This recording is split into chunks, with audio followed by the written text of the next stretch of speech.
A empezar con la última charla de la mañana para desquitar la comida. Entonces, nuestra siguiente ponente es Mayra Núñez. Ella hizo la licenciatura en el IPN, después la maestría y doctorado en el Instituto Mexicano del Petróleo, y actualmente está en la UAM, Coajimalpa. Ella se enfoca en matemáticas industriales aplicadas al petróleo y en biomatemáticas. Como tengo buen tino, puse su charla en el día de su cumpleaños, así que un aplauso, ¿no? Al menos. Gracias. Y las mañanitas, no, al rato. Okay. Bueno, entonces nos va a hablar sobre competencia y superinfección en sistemas biológicos, caso de estudio de influenza y RSV. Muchas gracias por la invitación. Y bueno, pues el tema es básicamente hablar de competencia y superinfección en sistemas biológicos, pero nos vamos a enfocar a cuestiones de epidemiología, de modelos de epidemiología matemática. Y vamos a presentar un caso de estudio que tiene que ver con la influenza estacional y el RSV, que el RSV no es otra cosa más que el virus sincitial respiratorio. Es una infección en vía respiratoria. Sí, entonces, tenemos el contenido de la plática. Primero vamos a dar una breve introducción lo referente a el principal parámetro que se utiliza en epidemiología matemática, que se le conoce como el número básico reproductivo. Después hablaré un poco de la teoría que tiene que ver con competencia entre, en este caso, microorganismos. Finalmente, ¿a qué nos referimos con superinfección? Y como caso de estudio presentamos un modelo en donde se dedica básicamente a estudiar la dinámica que hay en enfermedades respiratorias entre dos tipos de patógenos, que van a ser la influenza y el RSV. Influenza y RSV. ¿Okay? Bueno. Y pues a manera de introducción tenemos que la epidemiología es hoy por hoy una de las áreas de aplicación de las matemáticas con más impacto en la sociedad, particularmente debido a la potencia que sus métodos proporcionan a la definición de políticas de control y prevención de brotes epidémicos. Entonces, esta serie de modelos lo que nos ayuda es justamente a ver, ¿no?, de alguna forma diseñar cómo van a ser las campañas de vacunación, o también nos describe, ¿no?, si tenemos dos o más microorganismos dentro de un mismo ecosistema, nos ayuda a determinar cuál va a ser más propenso, o sea, la población a qué va a estar más propensa, ¿no?, a qué tipo de patógeno. En la literatura existen un sinfín de modelos de diferentes enfermedades, por ejemplo, influenza, la influenza estacional. También existen otros modelos como es el dengue, ¿no?, que actualmente está muy en boga en el país, el dengue. Básicamente la diferencia entre modelar influenza, que son en este caso enfermedades respiratorias, y el dengue, es que para el dengue se denotan como modelos vector. ¿Por qué? Porque se necesita modelar tanto la dinámica del hospedero, en este caso del humano, así como la dinámica del mosquito. Entonces, es la forma en cómo se propaga, ¿no? Se da la interacción mosquito-humano, humano-mosquito. Entonces, pero un poco entrando a la teoría básica de epidemiología, el modelo más sencillo es el modelo CIR, y lo que nos indica es que la población los va a dividir en, digamos, gente susceptible, gente infectada y gente recuperada. En donde beta va a ser una tasa de infección. Cuando el susceptible entra en contacto con un infectado, entonces genera infección.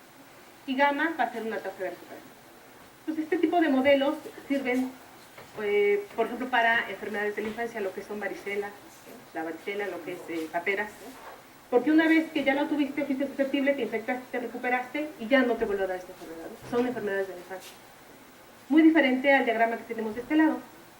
Eres susceptible, te infectas, te recuperas, y una vez que te recuperas vuelves a ser otra vez susceptible. Por ejemplo, estamos hablando de una gripe estacional, ¿no?, donde finalmente te recuperas, pero puedes ser otra vez susceptible a la enfermedad. Dentro de estos modelos, en epidemiología matemática, hay un parámetro característico que se le llama el número básico reproductivo. Y el número básico reproductivo no es otra cosa más que el número de casos secundarios que genera un infeccioso en una población totalmente susceptible. Entonces, si el R0 es mayor que 1, quiere decir, lo que te está indicando es que el brote, vas a tener un brote epidémico. Si el R0 es menor que 1, entonces se va a extinguir ese brote. Y si R0 es igual a 1, quiere decir que estás en un estado endémico. Entonces, una vez que propones el modelo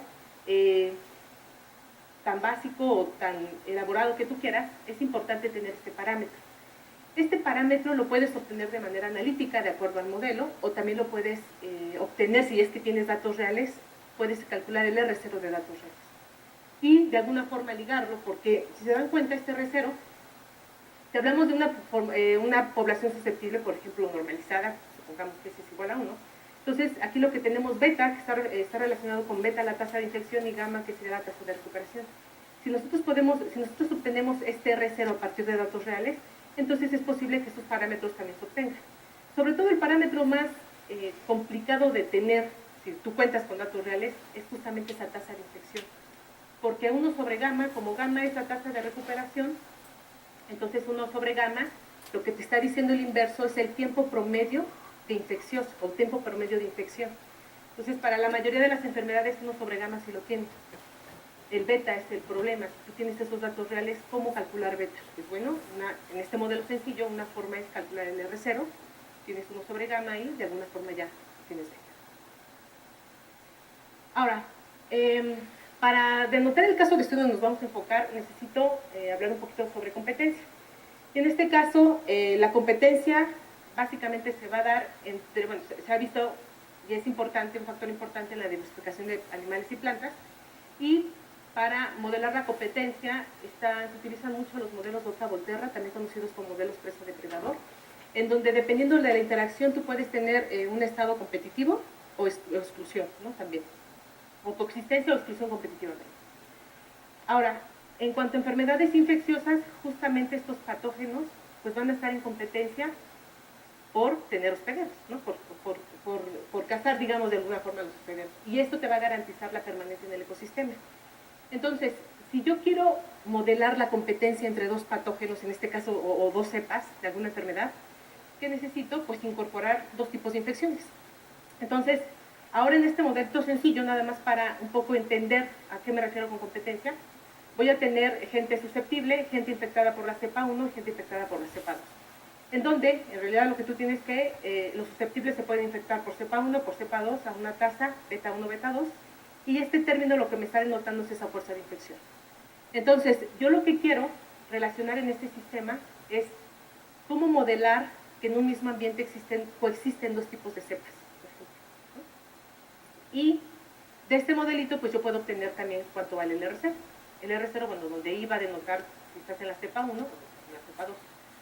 Ahora, para analizar este sistema, lo que hacemos, como estamos considerando una población constante, entonces a la S la podemos escribir en términos de N, de I1 y de I2, y nada más nos encargamos de ver los puntos críticos de este sistemita, o sea, de 1 y de I2.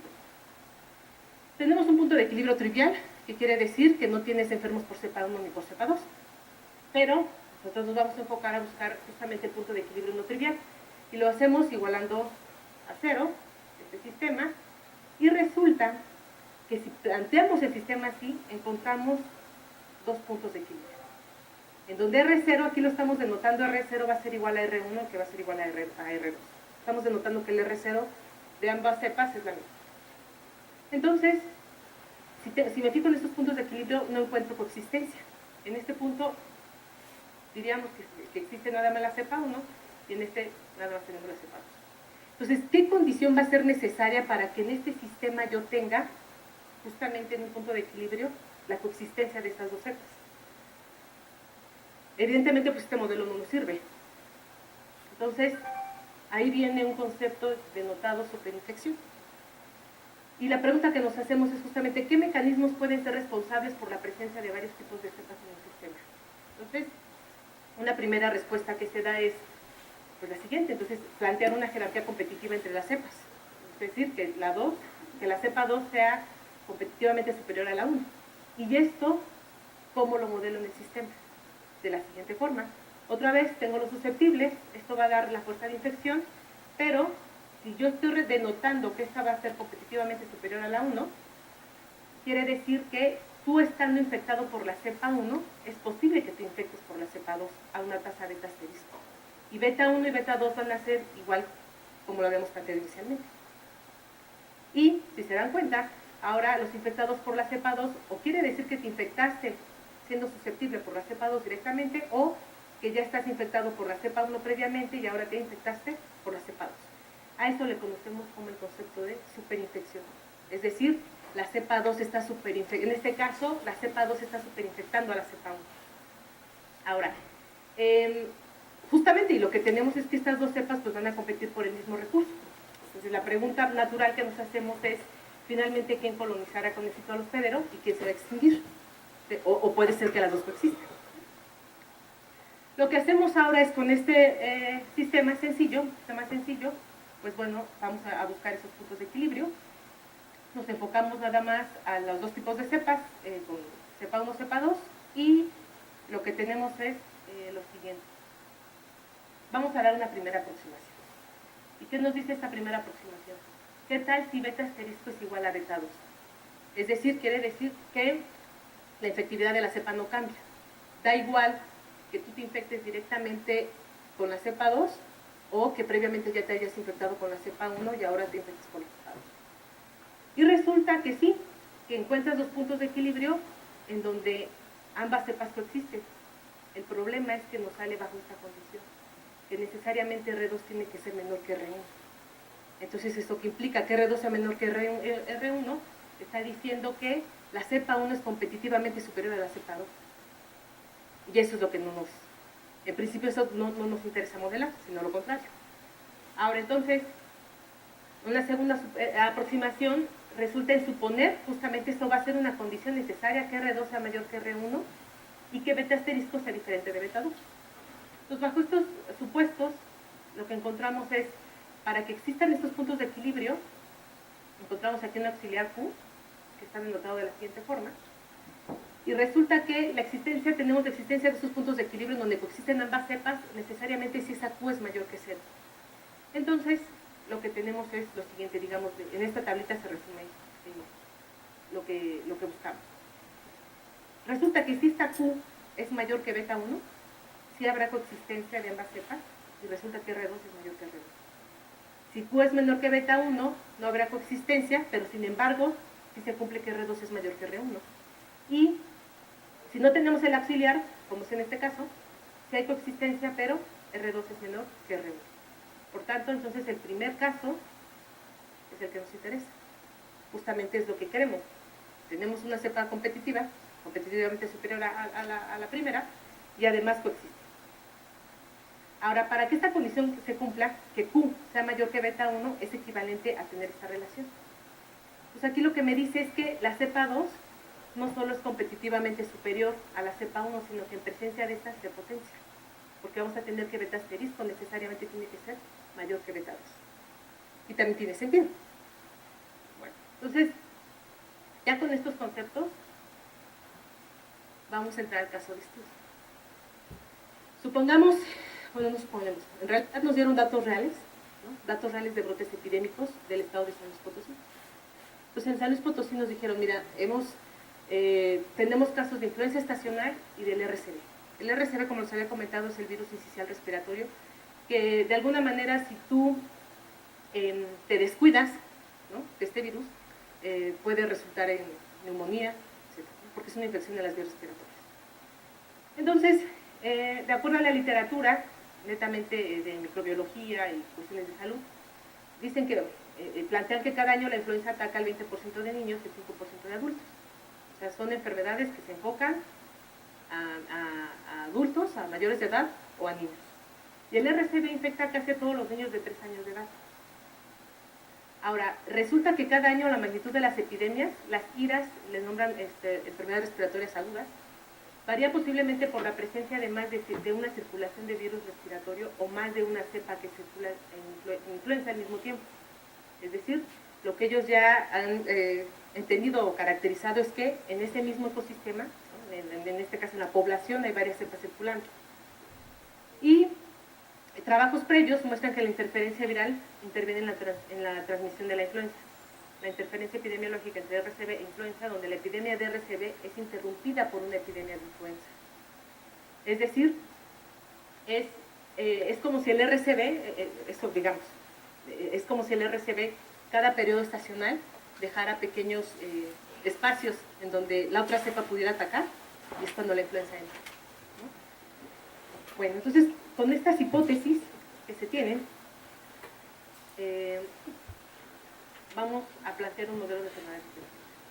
Entonces, los datos son del Departamento de Epidemiología de San Luis Potosí y nos dan como reporte las enfermedades respiratorias agudas y en este caso también RCV e influenza. Y lo que observan son patrones epidemiológicos alternados de RCV e influenza. Y pues, finalmente vamos a plantear esa hipótesis ecológica. Y esa hipótesis ecológica pues tiene que ver con lo que acabamos de comentar, el concepto de superinfección. Dado toda la literatura que han descrito cómo se comportan tanto la influenza como el RCV, la hipótesis ecológica que se propone es: tienes gente susceptible, esta gente susceptible se puede enfermar de influenza o de RCV, pero el RCV superinfecta a la influenza, es decir, si te da influenza también es viable que te den RCV. Entonces, digamos, este va a ser el diagrama de superinfección para estos datos que tenemos. Y estos son los datos reales. Los datos reales se tienen del 2003 al 2009 y referente a la epidemiología, los datos se dan de manera semanal. Entonces, lo que tenemos en azul son reportes en San Luis Potosí, pero tiene que ver con enfermedades respiratorias de todo tipo, las que están en azul. Y aquí lo que podemos ver en RCV y en influenza son justamente enfermedades respiratorias, pero que se deben a este tipo de patrones. Y como podemos ver, pues sí hay una alternancia de patrones.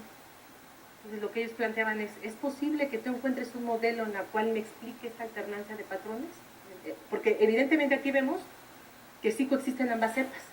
Y además, como estamos hablando de enfermedades respiratorias, pues obedece a una dinámica temporal. Bueno, entonces, otra forma de presentar estos datos es separarlos. Si se dan cuenta, aquí lo estoy separando por años, se dan cuenta a principios de años, justamente principios de año, finales de años, tiene brotes. Entonces, a nosotros nada más nos dan estos datos de RCV y de influenza. Entonces, básicamente, regresando a los modelos básicos que había presentado, esto no nos está diciendo más que los infectados. No sabemos nada sobre la gente susceptible, no sabemos nada sobre la gente recuperada, únicamente sabemos casos o brotes que se dan, digamos, de manera temporal.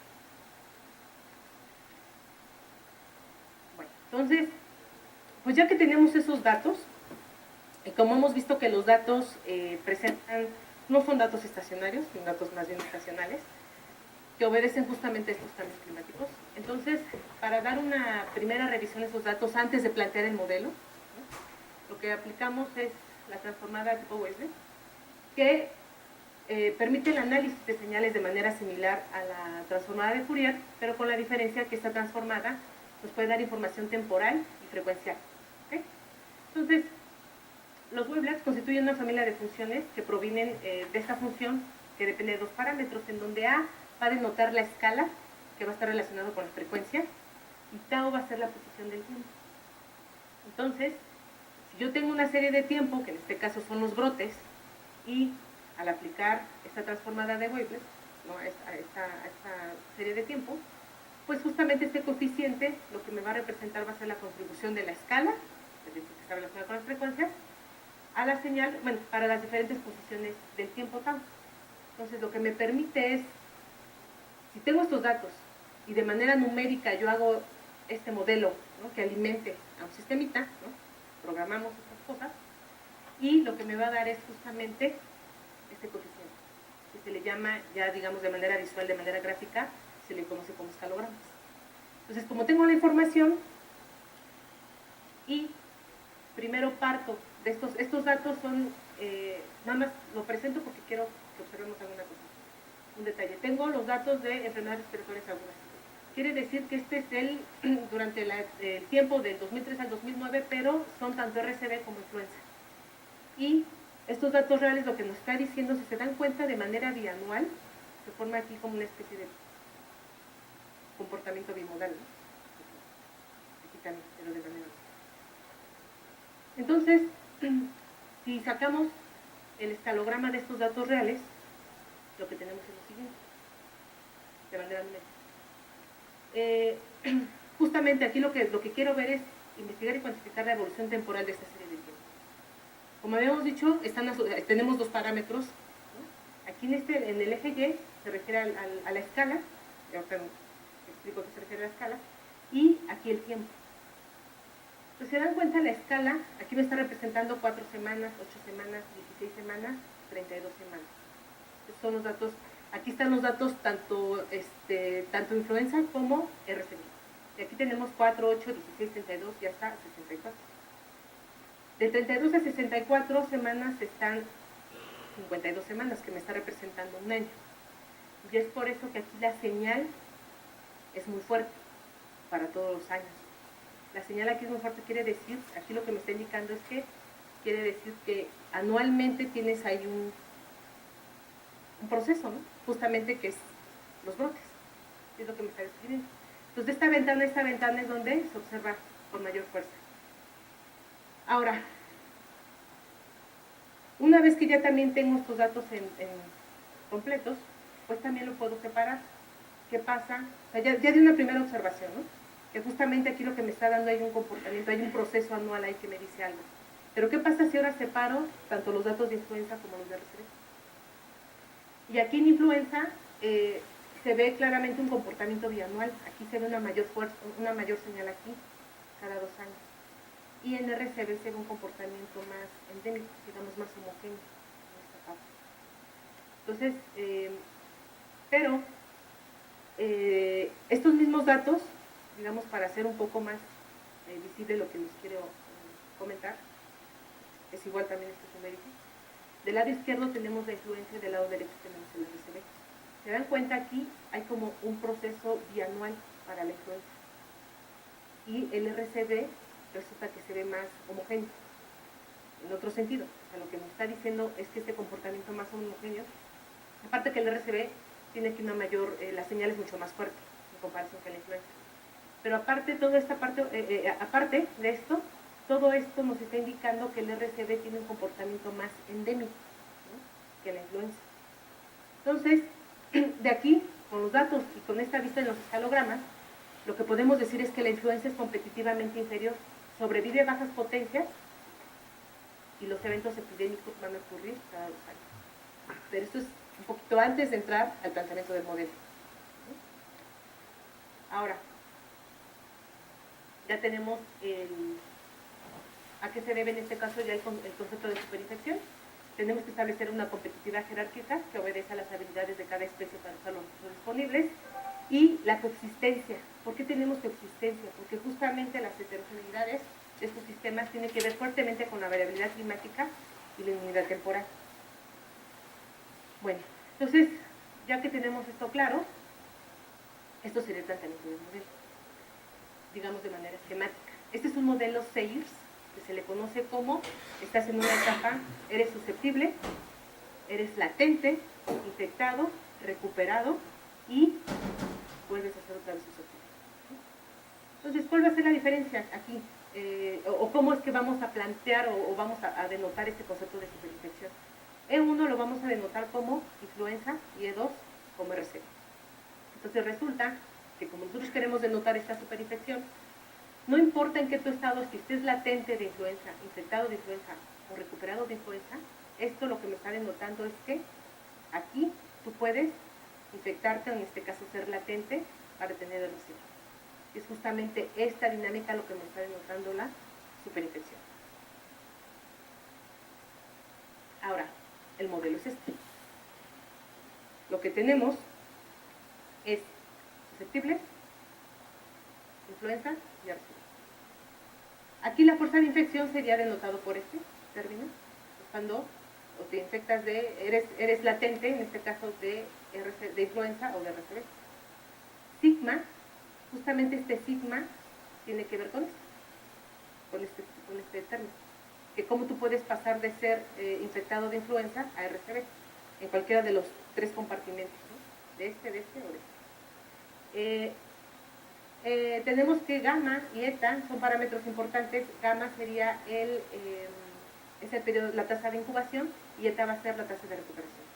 Y también tenemos teta 1 y teta 2, van a denotar inmunidad, o sea, eres temporalmente inmune y otra vez vuelve a ser susceptible tanto de la cepa 1 como de la cepa 2. Y mu, pues va a ser una tasa de mortalidad y una tasa de natalidad, es decir, se mantiene una población total. Como les había indicado anteriormente, si tenemos este modelo, y este modelo nos quiere modelar superinfección y competencia, y tenemos los datos reales, Entonces, ¿cómo vamos a alimentar este modelo? Y como les había comentado anteriormente, el parámetro más complicado de obtener es beta 1, B1 y B2, que son las tasas de infección. Periodos de incubación o periodos de recuperación, etcétera, todo eso ya se tiene en la literatura. Pero realmente el parámetro un poco complicado es justamente B1 y B2. Entonces, estimamos el R0 de este modelo, este digamos es el R0 analítico, y justamente como tenemos dos procesos de infección, uno en el que eres latente y puedes, una vez que estás en una etapa de latencia, puedes infectar, ¿no? Y también uno en donde eres infectado, entonces el R0 está compuesto por estos parámetros. Ahora, en la literatura es posible obtener en la literatura no se puede obtener esta beta. Se dan cuenta aquí en esta tablita tenemos valores de los parámetros que están publicados. Podemos tener mu, aquí tenemos el inverso, mu corresponde a la tasa de mortalidad. Y estos parámetros que tienen que ver con los términos de incubación y de recuperación. Sin embargo, esta beta, tenemos ahí un problema para obtenerla. Beta, aquí está denotando la tasa de infección, que quiere decir que es la probabilidad de contacto por el número de contactos per cápita, que es beta.